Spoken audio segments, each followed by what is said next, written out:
Hello everyone, welcome again from USA Canada Visa Help. And in our last video we finished here, so relative one. So if you want to include, like if you have more relatives, you did separate filings, so you have to mention another relative here.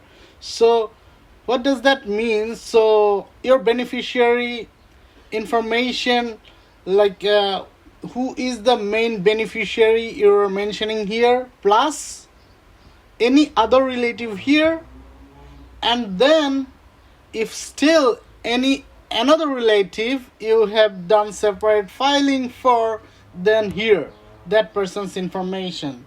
For example,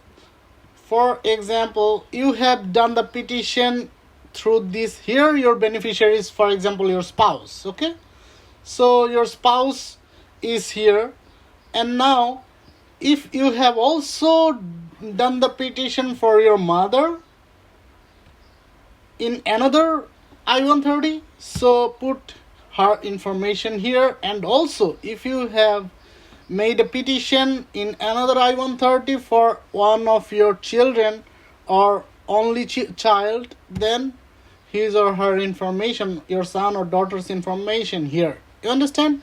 And if you want to include more, you can do so. I will show you how to do that in next videos. So now here another relative, add another relative's information here, and we are coming to the concluding phase of the petition. So here is the petitioner's statement, contact information, declaration, and signature. So this is the petitioner statement that I can read and understand English. The interpreter named part 7 if there is an interpreter. So the petitioner, who is the petitioner? By the way, you are the petitioner who are an US citizen, and your spouse, your mother, your parents, and like father and mother, and your children, those people are your beneficiaries. Okay, so you are the petitioner.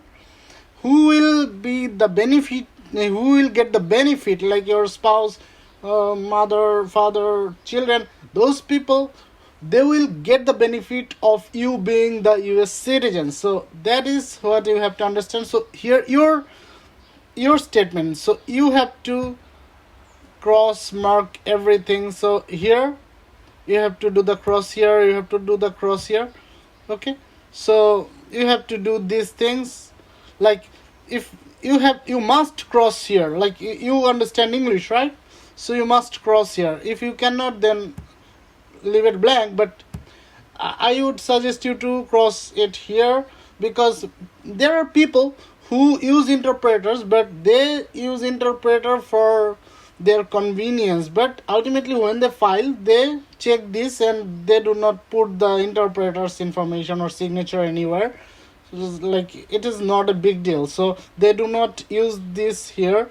Rather, they use their information here. They do the statement that yes, I can read and write, I can read and understand English, and I have read and understand every question and instruction on this petition and my answer to every question. Okay, so if and then the interpreter named in part 7 read to me every question. So it is normally people do not use this.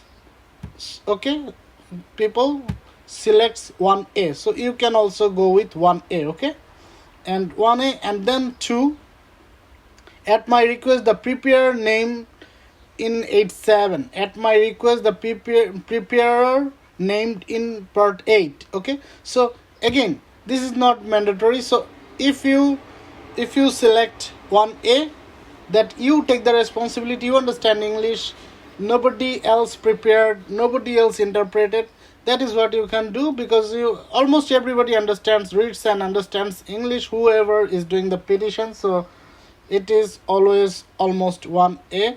But if you insist on using the preparer, then select this and that also. Okay, and like you can do with like interpreter, but almost always it happens 1A. And if you have used a preparer, then select this, otherwise do not select this. Okay, I think it is clear now. Now petitioner's contact information. So your contact information, your phone numbers and email address, and your declaration and certification. So now you will declare everything, like you will declare that USCIS related every obligation. So you declare that you will do every of this, and here your signature, sign in ink. Okay, so it has to be ink, not type. You cannot type your signature here, because sign in ink means you have to take the print copy and then do the signature. Okay, and then date of signature, you have to mention the date of signature here.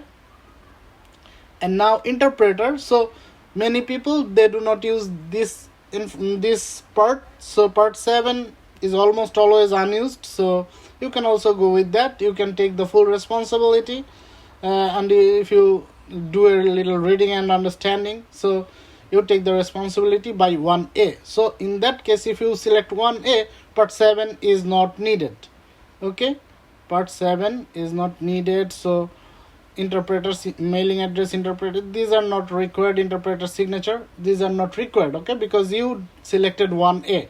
And then contact information, declaration and signature of the person preparing this petition, if other than the petitioner. Almost always you do not select this. Okay, you only select 1A, like you are the petitioner and you also prepared this form. So almost always this happens, like petitioner selects 1A and do not use any preparer information here. So but if you actually want to mention who prepared other than you prepared, like if you prepared, then this section part 8 is not needed. It is not needed because you prepared.